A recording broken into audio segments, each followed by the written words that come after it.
Shravani, welcome to YK health. Heart attack ఈ పేరు చెప్తేనే జనం వణికిపోతారు. ఎందుకంటే ఎప్పుడు ఎక్కడ ఎవరిని మింగేస్తుందో తెలియదు. అయితే సాధారణంగా గుండె నొప్పి అంటే ఛాతీలో నొప్పి, ఎడమ వైపు చేయి లాగటం, ఒళ్ళంతా చెమటలు పట్టడం, ఊపిరి పీల్చుకోవటంలో ఇబ్బందులు వంటి లక్షణాలు కనిపిస్తాయి. అయితే ఈ లక్షణాలు ఏమీ లేకుండా కూడా హార్ట్ అటాక్ వస్తుంది. దీనినే సైలెంట్ హార్ట్ అటాక్ అంటున్నారు. దీనివల్ల ప్రాణాలు పోయే ప్రమాదం కూడా ఉంటుందంటున్నారు. కాబట్టి సైలెంట్ హార్ట్ అటాక్ విషయంలో పలు జాగ్రత్తలు తీసుకోవాలని చెప్తున్నారు. ఇందుకీ సైలెంట్ హార్ట్ అటాక్ రావడానికి కారణాలు ఏంటో వివరించడానికి కార్డియాలజిస్ట్ జి నాగేశ్వరరావు గారు వైకే టీవీ స్టూడియోకి వచ్చారు. డాక్టర్ గారిని అడిగి సైలెంట్ హార్ట్ అటాక్ లక్షణాలు, తీసుకోవాల్సిన జాగ్రత్తల గురించి తెలుసుకుందాం. నమస్తే డాక్టర్ గారు. నమస్తే అండి. సార్, అసలు సైలెంట్ హార్ట్ అటాక్ అంటే ఏమిటి? సైలెంట్ హార్ట్ అటాక్ ఇది చాలా ముఖ్యమైన విషయం. అంటే ప్రజల్లో పూర్తిగా అవగాహన పెంచుకోవాల్సిన విషయం. ఎందుకంటే హార్ట్ అటాక్లో రెండు రకాలు ఉండొచ్చు. ఒకటి, తీవ్రమైన ఛాతీలో నొప్పి రావడం వల్ల వాళ్ళు వెంటనే హాస్పిటల్కి చేరుకొని తగిన టైంలో తగిన సమయంలో ట్రీట్మెంట్ తీసుకొని they will go back after recovering properly and perfectly. But సగం మంది, almost 30 to 40% of the heart అటాక్స్కి తీవ్రమైన ఛాతీ నొప్పి కాకుండా వేరే లక్షణాలు, అంటే చాలా మృదువుగా అస్పష్టమైన లక్షణాలు ఉండడం వల్ల వాటిని అశ్రద్ధ చేసి 2 రోజులు 3 రోజులు, అంటే ఏ గ్యాస్ నొప్పి అనుకునో, ఓకే అలసట, జస్ట్ రోజంతా కష్టపడ్డాం కాబట్టి అలసటగా ఉంది, ఓకే కొంచెం లైట్గా ఆయాసంగా ఉంది, కొంచెం లైట్గా దడగా ఉంది, సో ఇది పెద్ద ఇబ్బంది కాకపోవచ్చు, రేపటికి తగ్గిపోద్ది, కంప్లీట్గా రెస్ట్ తీసుకుంటే తగ్గిపోద్ది అనే అపోహలో వాళ్ళు గంటల తరబడి లేట్ చేస్తూ ఉంటారు. సో దీనివల్ల ఏమవుతుందంటే జరగాల్సిన డ్యామేజ్ జరిగిపోతుంది. సో వాళ్ళకి తీవ్రమైన సిమ్టమ్స్ వచ్చే లోపే జరగాల్సిన గుండె డ్యామేజ్ జరిగిపోతూ ఉంటుంది. అండ్ వాళ్ళు హాస్పిటల్కి చేరుకునే టైంకి sometimes will be not able to help them. So ఆ గుండె రికవరీ అవ్వడానికి అవకాశం చాలా తక్కువగా ఉంటుంది.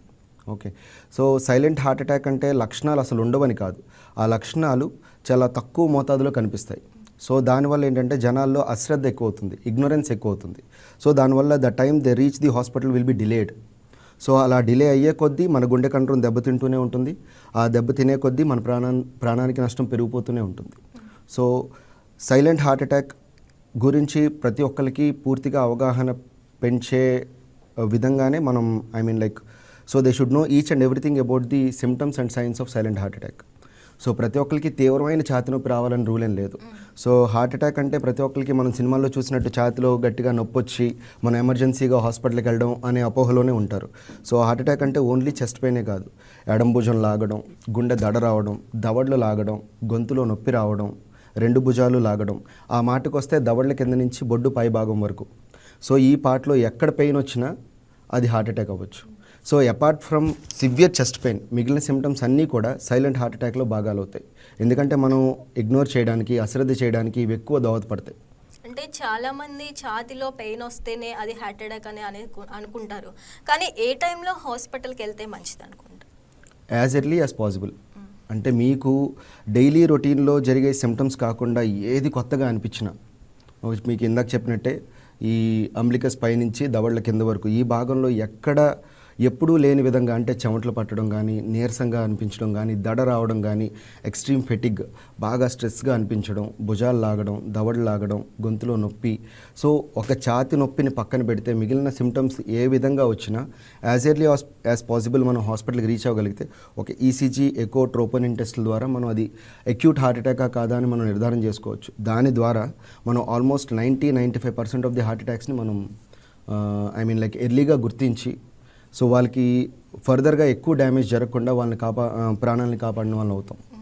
ఎక్కువ వర్కౌట్స్ చేస్తారు చాలామంది, అంటే అలసటగా ఫీల్ అయినప్పుడు దానికి హార్ట్ అటాక్ వచ్చే ఏమైనా సూచనలు ఉన్నాయా? వర్కౌట్స్ చేయడం అనేది ఇప్పుడు ఒక యంగ్ ఫెలో, ఒక 25 years ఉంటాడు. సో వాడు జిమ్కి వెళ్ళి రెగ్యులర్గా వర్కౌట్ చేస్తూనే ఉంటాడు. అంటే మనం ఈ మధ్య కాలంలో ఎక్కువ చూస్తున్నాం, జిమ్లో పడిపోతున్నారు, డాన్స్ చేస్తా కూడా పడిపోతున్నారు కదా. That is the point I'm coming. So workouts చేయడం వల్ల హార్ట్ అటాక్ రాదు.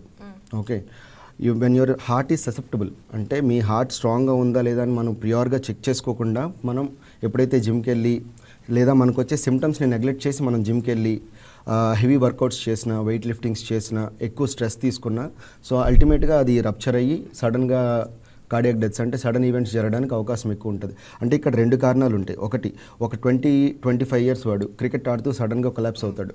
So that doesn't come under heart attack. So అది ఏంటంటే ఆల్రెడీ గుండె కండరం అంటే జెనెటిక్గానే తనలో ఏదో లోపం ఉండడం వల్ల, ఫ్యామిలీ హిస్టరీ స్ట్రాంగ్గా ఉండడం వల్ల, ఓకే, ఫ్యామిలీ హిస్టరీలో సడన్ డెత్స్ ఇవన్నీ అంటే మనం ప్రియోర్గా స్ట్రక్చరల్ హార్ట్ ఎలా ఉందో చూసుకోకుండా ఒక 20 ఇయర్స్ కుర్రాడు క్రికెట్ ఆడుతూ సడన్గా మరణిస్తాడు. అండ్ ఒక 50 ఇయర్స్ షుగర్ పేషెంట్ ఒక 3 రోజుల నుంచి లైట్గా మంట వస్తూ ఉంటుంది. ఆ మంట ఏదో గ్యాస్ మంట అనుకుని అశ్రద్ధ చేస్తాడు, వెళ్ళి షటిల్ ఆడుతూ he will collapse suddenly. So that is heart attack. అంటే షుగరు బీపీ ఉన్న వాళ్ళకి ఈ సైలెంట్ హార్ట్ అటాక్ వచ్చే ప్రమాదం ఉందా? ఎక్కువగా ఉందంటున్నారు, అది నిజమేనా? 100%. ఇప్పుడు మీరు జనరల్ పాపులేషన్ తీసుకుంటే అంటే ఓవరాల్గా హార్ట్ అటాక్స్ వచ్చిన వాళ్ళు 100 మందిని తీసుకుంటే అందులో అరౌండ్ 30% అంటే on an average 20 to 45% they will have silent heart attacks. Okay, కానీ షుగర్ పేషెంట్స్ని తీసుకుంటే 50% పైనే సైలెంట్ హార్ట్ అటాక్స్ వస్తాయి. అంటే 100 మంది షుగర్ పేషెంట్స్ని హార్ట్ అటాక్ ఉన్న వాళ్ళని తీసుకుంటే అందులో 50% అంటే 50 మందికి సివియర్ చెస్ట్ పెయిన్ అనే సిమ్టమ్ ఉండకపోవచ్చు. ఓకే, సో మిగిలిన 50 మందికి మాత్రమే మనకి ఈ తీవ్రమైన ఛాతీ నొప్పి రావడం, వెంటనే హాస్పిటల్కి అప్రోచ్ అవ్వడం, ఇవన్నీ జరుగుతూ ఉంటాయి. So 50% of the heart attacks will be silent, especially in diabetics and సివియర్గా హైపర్ టెన్షన్ ఉన్న వాళ్ళు, అంటే సివియర్ బీపీ ఉన్నవాళ్ళు. సో వీళ్ళలో అండ్ వయసు బాగా అంటే ఎల్డర్లీ పీపుల్, ఓకే, సో వీళ్ళలో సైలెంట్ హార్ట్ అటాక్స్ రావడానికి ఎక్కువ ఛాన్సెస్ ఉంటాయి compare to general. Gas pain వస్తుంది, అసిడిటీ అంటారు, దాని వల్ల కూడా ఏమైనా ప్రాబ్లం ఉందా? అదే అంటే గ్యాస్ పెయిన్ని గ్యాస్ మనకి సమయాన్ని ఇస్తుంది, okay, but heart attack it will not give the time. So there is very important that we have to differentiate. అంటే గ్యాస్ పెయిన్ని హార్ట్ అటాక్ని రెండింటిని డిఫరెన్షియేట్ చేయించుకోవాల్సిన అవసరం మనకుంది. సో ఒక లేమ్యాన్కి అది తెలీదు, అది గ్యాస్ పెయిన్ లేకపోతే హార్ట్ అటాక్ అనేది తెలీదు. సో వాడికి ఎప్పుడు తెలుస్తుంది? ఎప్పుడైతే వాడికి ఎప్పుడు రాని పెయిన్ ఒక మంటలా వస్తుందో దాన్ని గ్యాస్ అని అపోహగా తీసుకోకుండా దగ్గరున్న హాస్పిటల్కి వెళ్ళి ఒక ECG might help him, might save him. Okay, so ఐసీజీలో అక్యూట్ హార్ట్ అటాక్ అంటే హార్ట్ అటాక్ సంబంధించిన సూచనలు లేనప్పుడు is almost like 30 to 40% safe. అదే ఒక బ్లడ్ టెస్ట్ చేస్తాం ట్రోపోనిన్ అని, అది నెగిటివ్ వచ్చినప్పుడు almost is 80 to 85% or 90-95% is safe. ఏది అది అక్యూట్ ఈవెంట్ కాదు, గుండె జబ్బు లేదు అని చెప్పలేము, కానీ అప్పటికప్పుడు హార్ట్ అటాక్ కాదు అని నిర్ధారణ చేయడానికి ECG, echo and troponin test almost 90% ఉపయోగపడతాయి. ఇదంతా ఎప్పుడు జరుగుతుంది? మీకు గ్యాస్ నొప్పి రాగానే వెంటనే హాస్పిటల్కి వెళ్ళినప్పుడు you will be saved. Okay, ఇది గ్యాస్ నొప్పి అనుకుని 3 రోజుల తర్వాత వెళ్ళి అది నిజంగానే హార్ట్ అటాక్ అయి ఉంటే we can't, because by the time, ఎందుకంటే time is muscle, time is life. Okay, మనం టైం వేస్ట్ చేసే కొద్దీ గుండె కంట్రోల్ దెబ్బతింటూనే ఉంటుంది, మనం టైం వేస్ట్ చేసే కొద్దీ మన ప్రాణం రిస్క్లో పడుతూనే ఉంటుంది. సో ఆల్వేస్ అది గ్యాస్ పెయినా లేకపోతే హార్ట్ అటాకా అనేది ఒక లేమ్యాన్ గుర్తించలేడు. బట్ వాడికి ఉండాల్సిన అవగాహన లేదా మనం తీసుకురావాల్సిన అవగాహన ఏంటంటే అది గ్యాస్ పెయిన్ కింద అశ్రద్ధ చేయొద్దు. Go to nearby hospital, get an ECG done, ఒక ఈసీజీ అన్న తీసుకో. ఓకే, సో దాని ద్వారా మనం మేజర్ హార్ట్ ఈవెంట్స్ కానీ మేజర్ సడన్ డెత్స్ కానీ మనం ప్రివెంట్ చేయొచ్చు. డాక్టర్ గారు, అంటే మహిళల్లో ఎలాంటి లక్షణాలు ఉంటాయి ఈ సైలెంట్ హార్ట్ అటాక్కి, పురుషుల్లో ఎలాంటి లక్షణాలు ఉంటాయి?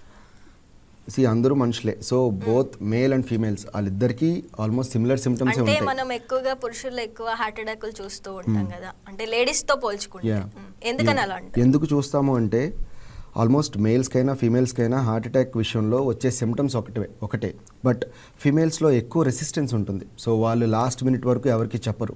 ఓకే, అండ్ ఆ సిమ్టమ్స్ అన్నీ కూడా రోజు ఇంట్లో కష్టపడి చేయడం వల్ల కొంచెం అలసట వచ్చిందిలే, చెమటలు పట్టినలే, గుండెలో కొంచెం దడగా ఉందిలే, లేదా they give that symptoms to hormonal, emotional ఆ చేంజెస్ వల్ల వచ్చిన సిమ్టమ్స్ అనుకుని అశ్రద్ధ చేస్తారు. సో దానివల్ల ఏంటంటే the time they reach the hospital will be delayed. So ఇది మనం ముఖ్యంగా ఆడవాళ్ళలో ఎక్కువ చూస్తాం. ఇప్పుడు మగవాళ్ళలో మనం ఈజీగా హార్ట్ అటాక్ని ఎందుకు కనిపెడతామంటే వాడు వెంటనే బయట తిరుగుతూనే ఉంటాడు. సో వాడికి వెంటనే పెయిన్ రాగానే will go to nearby hospital and will get checked up. Okay, but females దగ్గరికి వచ్చేసరికి వాళ్ళు not about current generation, I'm talking about the previous generation. So వాళ్ళు most of the females are at home. So వాళ్ళకి symptoms serious అయితే తప్ప వాళ్ళ ఇంట్లో చెప్పరు. సో దానివల్ల ఏమవుతుందంటే ఇది సైలెంట్ అటాక్ రూపంలోనే చూపిస్తున్నాం మనం. Actually they will have symptoms, but వాళ్ళు బయటికి చెప్పే విధానం లేదా బయటికి చెప్పే time it will be delayed so much. So దీనివల్ల వాళ్ళలో ఎక్కువ సైలెంట్ అటాక్స్ ఉంటాయనే అపోహలో మనం ఉంటాం. ఓకే, బికాస్ అవన్నీ కూడా హార్మోనల్ చేంజెస్ అనుకున్నాం, ఈస్ట్రోజన్ చేంజెస్ అనుకున్నాం, లేకపోతే ఎమోషనల్ చేంజెస్ అనుకున్నాం, దానివల్ల వచ్చిన స్ట్రెస్ వల్ల అనుకున్నాం, వాళ్ళు అశ్రద్ధ ఎక్కువ చేస్తారు. సో వాళ్ళు నాకు గట్టిగా నొప్పి వస్తుంది అని చెప్పడానికి they will take at least 24 to 48 hours. Okay, but coming to males they will go to the near by hospital and they will get checked it up. Doctor గారు మనం మళ్ళీ కంటిన్యూ చేద్దాం. ఇప్పుడైతే కాలర్ రెడీగా ఉన్నారు, పావని తెనాల నుంచి. నమస్తే పావని గారు. నమస్తే మేడం. మీ నమస్తే ప్రాబ్లం డాక్టర్ చెప్పండి గారు. డాక్టర్ గారికి. సార్ మా బాబాయ్ గారికి ఈ మధ్య స్టంట్ వేశారు. ఆయన ఎటువంటి ఫుడ్ డైట్ తీసుకుంటే మంచిదంటారు? అండ్ ఎటువంటి అంటే మెడిటేషన్ లాంటివి కానీ ఏమైనా ఎక్సర్సైజెస్ వీటి గురించి అని చెప్తారా? షూర్ అండి. ఫస్ట్ ఆఫ్ ఆల్ బాబాయ్ గారికి అంటే ఐ మీన్ లైక్ మీ బాబాయ్కి షుగరు బీపీ ఇవన్నీ ఉన్నాయో లేదో చూసుకొని, ఒకవేళ షుగర్ ఉంటే బీపీ ఉన్నా, సో ఫస్ట్ ఆఫ్ ఆల్ మనం తినే పదార్థాల్లో సాల్ట్ షుగర్ ఈ రెండు కూడా ఎంత తక్కువ తీసుకుంటే అంత మంచిది ఒకటి. రెండవది అంటే జనరలైజ్డ్గా చెప్పాలి, ఒక స్టంట్ వేసిన పేషెంట్ని మనం తీసుకోవాల్సిన జాగ్రత్తలు ఏంటంటే, మోస్ట్ ప్రిఫర్డ్ అంటే మనం తినే విషయాల్లో most preferred things are like more quantity of fruits and vegetables. ఎక్కువ శాతంలో ఫ్రూట్స్ కానీ వెజిటబుల్స్ కానీ తీసుకోవడం, వారానికి ఒక రోజు 2 రోజు అంటే చేపల పులుసు, 2 రోజులకు ఒకసారి ఎగ్ తీసుకోవడం.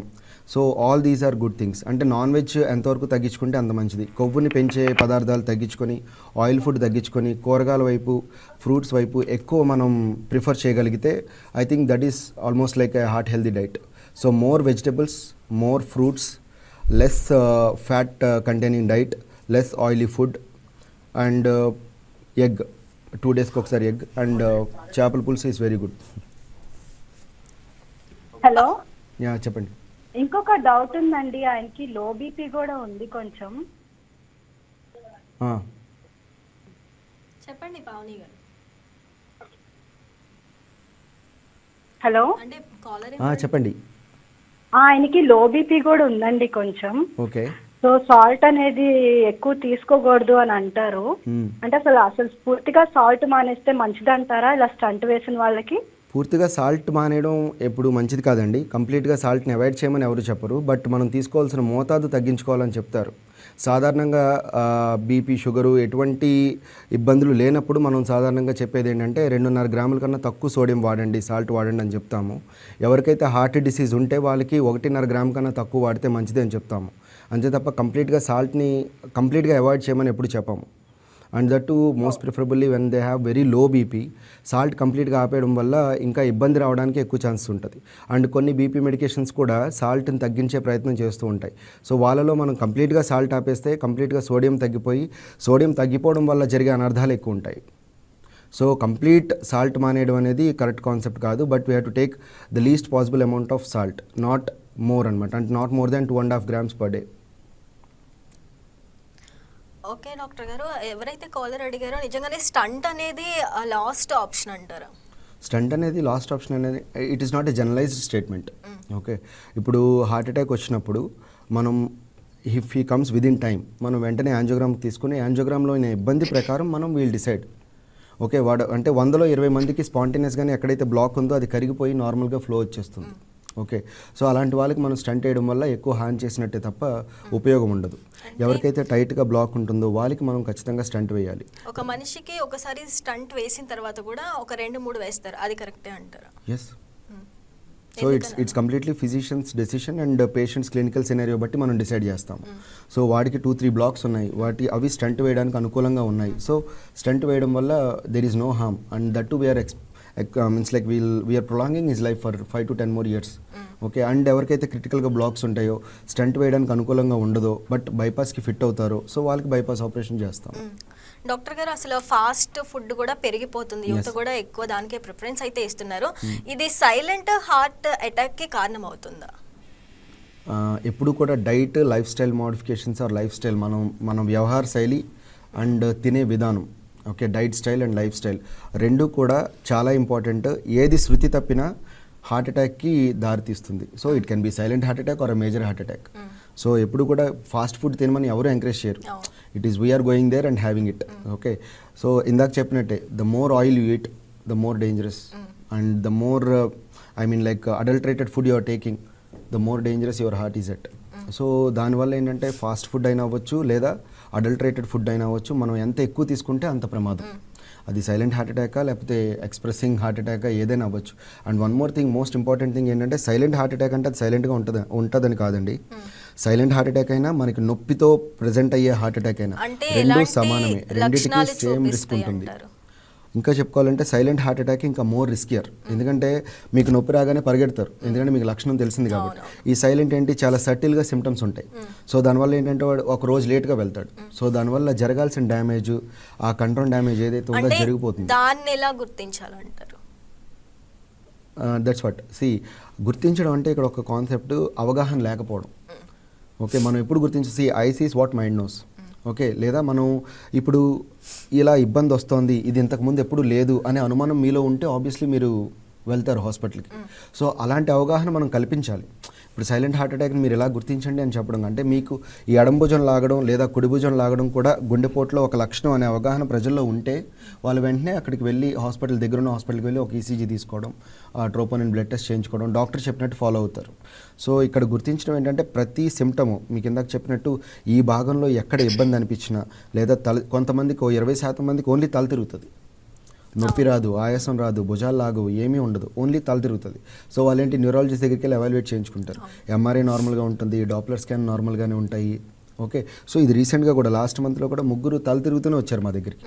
సో ఆల్మోస్ట్ వాళ్ళు ఒక 6 hours న్యూరో ఎవాల్యుయేషన్ అయిపోయాక మాకు అనుమానం వచ్చి సిటీ యాంజియోగ్రామ్ చేస్తే ఆ సిటీ యాంజియోగ్రామ్లో there are critical blocks. ECG normal ఉంది, ఎక్కువ బాగానే ఉంది, ట్రోపోనిన్ నెగిటివ్ వచ్చింది. Okay, but they have critical blocks. So అప్పుడు వాళ్ళని యాంజియోకి తీసుకొని స్టంట్ వేయడం ఇట్లా జరిగింది. సో సిమ్టమ్స్ అనేవి ఇవి కూడా హార్ట్ అటాక్కి సంబంధించిన సిమ్టమ్సే అనే అవగాహన మనం తీసుకురాగలిగితే, so I think we are succeeded. Doctor గారు, అసలు కోవిడ్ వ్యాక్సిన్ ఏదైతే ఉందో దాని తర్వాత ఇలాగా హార్ట్ అటాక్స్ అనేది ఎక్కువ వింటా ఉన్నాము. ఈ సైలెంట్ హార్ట్ అటాక్ కూడా దానికి కారణం అంటారు? అవ్వచ్చండి. అంటే కోవిడ్ వచ్చాక కోవిడ్ ఎఫెక్ట్ అయిన వాళ్ళు లేదా I don't know exactly about the vaccination profile, but Covid వచ్చిన వాళ్ళు, కోవిడ్కి ఎక్స్పోజ్ అయిన వాళ్ళు ఖచ్చితంగా they are at more riskier okay then compare to normal population. So వీళ్ళలో కూడా సైలెంట్ హార్ట్ అటాక్స్ రావడానికి అవకాశం అయితే ఉంది. Okay, so Covid can be one of the culprits. Okay, so ఎందుకంటే అది మొత్తం pre Covid era post Covid era కింద మార్చేసింది మనల్ని. So obviously we have to respect it. So Covid వచ్చిన వాళ్ళు ఇంకొంచెం ఎక్కువ కాషియస్గా ఉండి వాళ్ళు ఎక్కువ మీన్స్ లైక్ హెల్త్ ఓరియంటెడ్గా ఉండి రెగ్యులర్గా హార్ట్ చెకప్స్ చేయించుకోవడం వల్ల it is completely beneficial to them. అసలు ప్రస్తుతం కూడా యూత్లో సైలెంట్ హార్ట్ అటాక్లు పెరుగుతున్నాయి, ఎందువల్ల అంటారు? మీరు ఇందాక చెప్పినట్టే ఈ ఫాస్ట్ ఫుడ్స్ అవ్వచ్చు.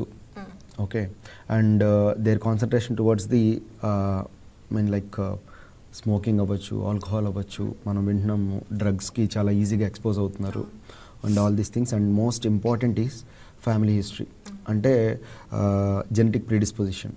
అంటే ఫ్యామిలీలో హార్ట్ అటాక్ రన్ అవుతున్నప్పుడు this fellow has to be more cautious than the his colleague friends. Okay, and smoking, drugs, and ఇప్పుడు మనం చూస్తే కనుక బీపీ, షుగర్లు కూడా ఇంతకు ముందులా కాకుండా ఇంకా ఎర్లీగానే డిటెక్ట్ అవుతున్నాయి. 30-40 yearsకే మనం హార్ట్ అటాక్ వచ్చిన వాళ్ళని చూస్తున్నాం. ఓకే, సో చిన్నపిల్లల్లో I mean like that's what at least 30 అంటే మనం ఎప్పుడు కూడా అబ్రాడ్తో పోల్చుకుంటే యూకే, యుఎస్ ఈ పాపులేషన్తో పోల్చుకుంటే మనం డెవలప్మెంట్లో ఎలా ఉన్నా కానీ హార్ట్ అటాక్ విషయంలో మనం 10 సంవత్సరాల ముందే ఉన్నాం. అంటే అక్కడ 50 సంవత్సరాల వాడికి హార్ట్ అటాక్ వస్తే మన ఇండియాలో 40 yearsకే వచ్చేస్తుంది. So that is all because of our life styles. అంటే అక్కడ ట్రీట్మెంట్కి ఇక్కడ నాట్ అబౌట్ ట్రీట్మెంట్ కదా, not about treatment, it about genetics. I accept. అంటే జెనెటిక్స్ అనేది మీరు నేను మార్చలేం. అంటే ఫ్యామిలీలో రన్ అవుతుంది జెనెటిక్గా ప్రీడిస్పోజ్, సో వాళ్ళని మనం మార్చలేం. But heavy smoking, heavy drug consumption, okay, heavy alcohol, okay, and uncontrolled sugars, uncontrolled BP, cholesterol సరిగ్గా చెక్ చేసుకోకపోవడం, అన్కంట్రోల్డ్ కొలెస్ట్రాల్ లెవెల్స్. సో ఇవన్నీ ఉన్నప్పుడు కూడా మిగిలిన అంటే వాడి కొలీగ్, నార్మల్గా ఉన్న కొలీగ్తో పోల్చుకుంటే ఈజ్ ఆల్వేస్ అట్ 30-40% రిస్క్. అంతే తప్ప వాళ్ళ దగ్గర ట్రీట్మెంట్ మన దగ్గర ట్రీట్మెంట్ డిఫరెన్స్ అంటే నేను ఒప్పుకోను. బికాస్ ఇన్ ఇండియా అంటే నేను it's my personal opinion. So in India there is health care యాక్సెస్కి అవకాశం తక్కువ ఉందంటే ఒప్పుకోను. ఓకే, ఓన్లీ థింగ్ ఏంటంటే అవగాహన లేదు జనాలకి. So we're not poor with respect to health care access, we're poor with respect to awareness. మనలో అవగాహన లేకపోవడమే మన ఆల్మోస్ట్ కొంత శాతం మరణాలకు కారణం. సో వాడికి కనుక పలానా చోట ఒక మంచి హాస్పిటల్ ఉంది, అక్కడ మంచి కార్డియాలజిస్టులు ఉన్నారు, మనం వెళ్ళొచ్చు అనే అవగాహన వాడిలో ఉంటే so he will go there. అంటే ఎలాంటి అవేర్నెస్ చేయొచ్చు అంటారు అసలు దీనికి? Health campaigns and this one what we're doing. So ఇదే కనుక జనం మధ్యలోకి వెళ్తే వాళ్ళకి తెలుస్తుంది లక్షణాలు అంటే ఛాతిలో నొప్పి వచ్చి ఇలా పట్టుకొని సినిమాలో చూపించినట్టే కాదు, మిగిలినవి కూడా ఉన్నాయి, ఇంకా చాలా లక్షణాలు ఉన్నాయి, మనం తీసుకోవాల్సిన జాగ్రత్తలు, మన లైఫ్ స్టైల్ మోడిఫికేషన్స్, మన డైట్ మోడిఫికేషన్స్, మన ఫ్యామిలీ హిస్టరీ ఏంటి. ఓకే, ఎందుకంటే ఒక మరణం ఆ ప్రాణాన్ని కాదు ఆ కుటుంబం మొత్తాన్ని దెబ్బతింటుంది. అవునా కదా? So that's why the first heart అటాక్ని ప్రివెంట్ చేయడానికే ఒక కార్డియాలజిస్ట్గా my motto and many cardiologist fight for the same.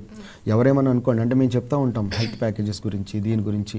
Some might speak something wrong or negative about that, but that will help to diagnose many things. Not only heart గురించి అనే కాదు, మీరు hair నుంచి కింద to వరకు ఎక్కడ ఏ issue ఉన్నా ఒక హెల్త్ ప్యాకేజ్లో తెలియచ్చు. అట్లీస్ట్ స్క్రీనింగ్ కింద ఉపయోగపడుతుంది అది. So later on it can be a big cancer, మీరు ముందుగానే డిటెక్ట్ చేసినట్టు అవుతుంది. సో స్టేజ్ 4కి వెళ్ళే లోపే మీరు ఒక క్యాన్సర్ని డయాగ్నోస్ చేసి ట్రీట్మెంట్ ఇవ్వడానికి అవకాశం ఉంటుంది. సో డాక్టర్ గారు, మీరు చాలా కేసెస్ చూసుంటారు, మీకు ఈ సైలెంట్ హార్ట్ అటాక్లో డిఫరెంట్గా అనిపించింది ఏమైనా ఉందా? ఇందాక మీకు చెప్పినట్టే తల తిరుగుతూ వస్తారు. ECG absolutely normal, echo normal. ఆ ట్రోపోనిన్లో ఉన్న ఒక చిన్న డ్రాబ్యాక్ ఏంటంటే, మనం వచ్చిన వెంటనే ట్రోపోనిన్ చేస్తూ ఉంటాం, అంటే బ్లడ్ టెస్ట్ అనేది. అది అప్పుడు నెగిటివ్ రావచ్చు, 4 to 6 hours తర్వాత చేస్తే మళ్ళీ పాజిటివ్ రావచ్చు.